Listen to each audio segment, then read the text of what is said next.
Hi, welcome to Prime Sports with me, Razak Musbah. Now, we're just some few hours to the start of the WAFU U17 Championship, which will be taking place here in Accra, the University of Ghana. Now, Ghana will be facing Cote d'Ivoire in the opening game, and ahead of that, the coach of the side, Laryea Kingston, has unveiled a 20-boy squad for the tournament. And we'll just show you the players who will be representing Ghana as they seek to end Ghana's 7-year absence from the Under-17 AFCON and possibly make it all the way to the FIFA Under-17 World Cup. So that's the list there for you. You can see very young players, Under-17 players that will be representing Ghana. And you can see Michael Armour of Base Estate FC in there. You have Bilal Ajevi of Banana Inn FC. You have Isdeen Mohammed of Still Believe FC. You have Hav Bafa of Golden Strikers FC. You've also got Issa Abdul Rafiu of Benab Ayah Sports Academy.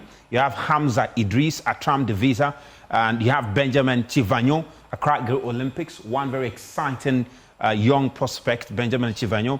Abdullahi Norte of Great Pandia Football Club, Football Academy. Godfred Sapon of Still Believe FC.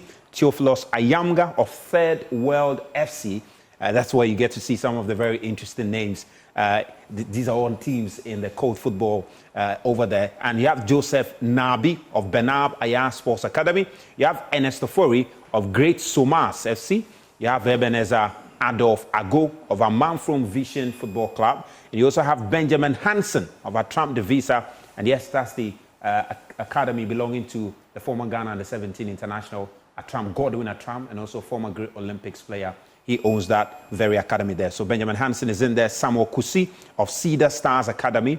Joshua Tete Tuo of Miracle Power Football Club. Sounded like a church, but yeah, it's a football club in Ghana. Abdul Baraki Haruna of Tamale Victory Stars. They have Mark Kagawa Mensah, picking the name of former Manchester United player Kagawa in there of Atram Divisa. Prince Charles Amwa of Corners Babies.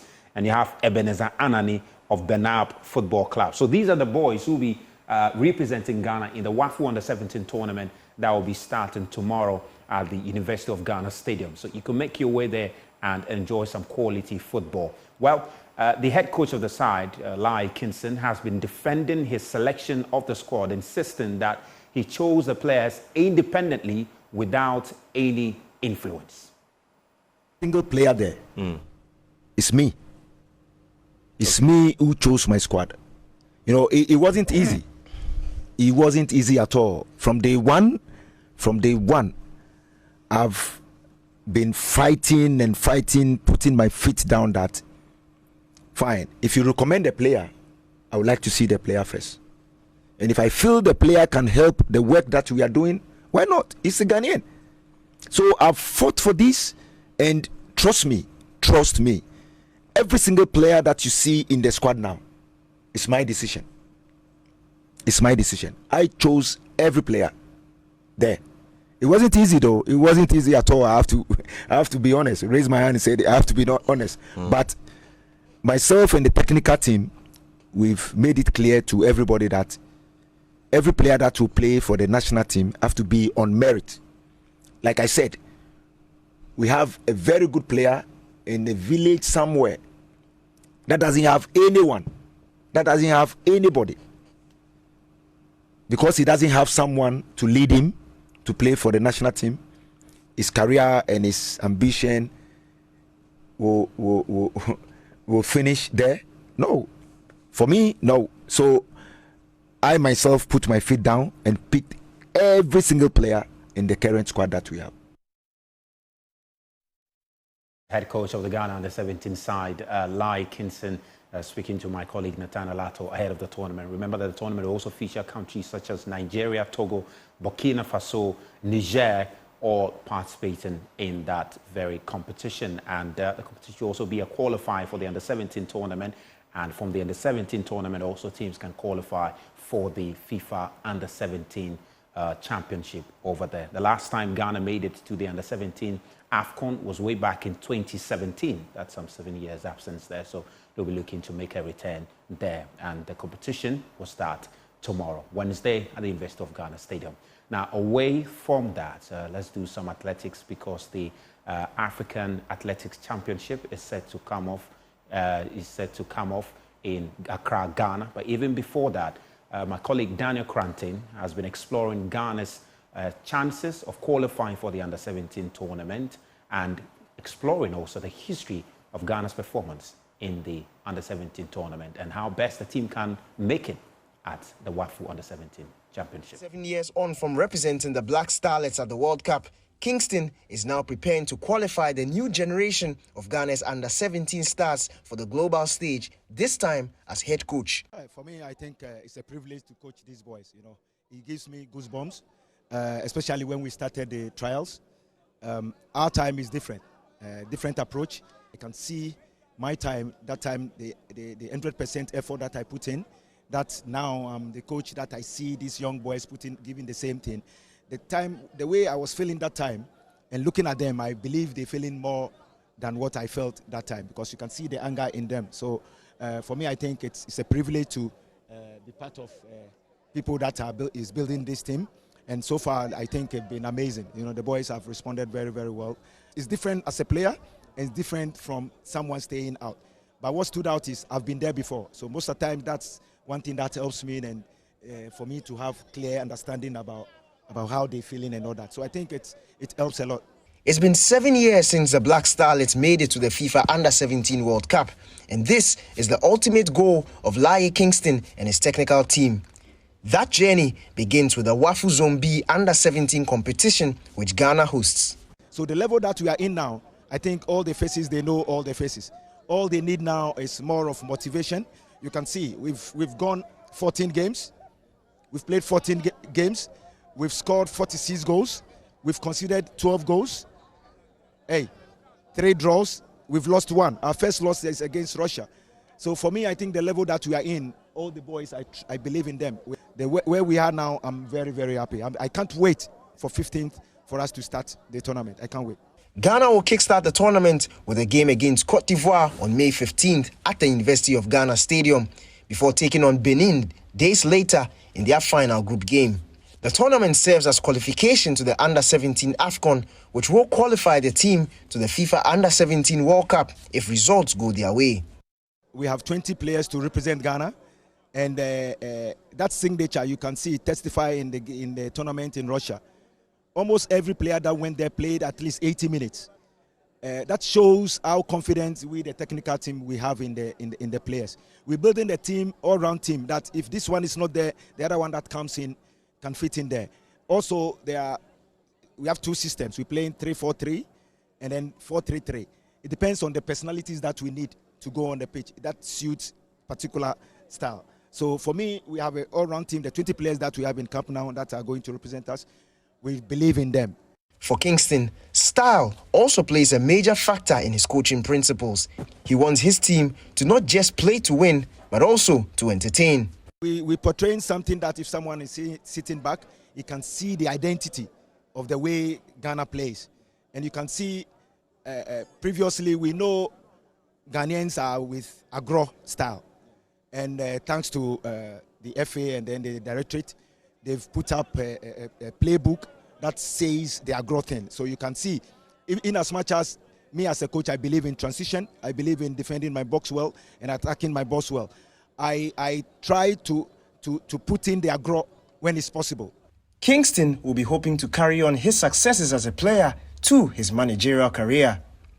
For Joy Sports, my name is Daniel Cranton.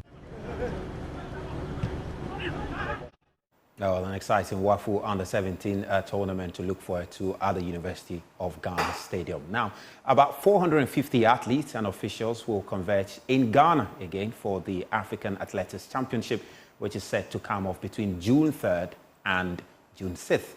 Now, with the country having barely 3 weeks to organize the event, the local organizing chairman, Dr. Kwame Banyako, has been assuring stakeholders that they will do their possible best to ensure the country hosts a perfect competition. Sometimes it's about how you package your events. So, for instance, the fact that this is an Olympic qualifier means that the rest of the world's attention will be on it.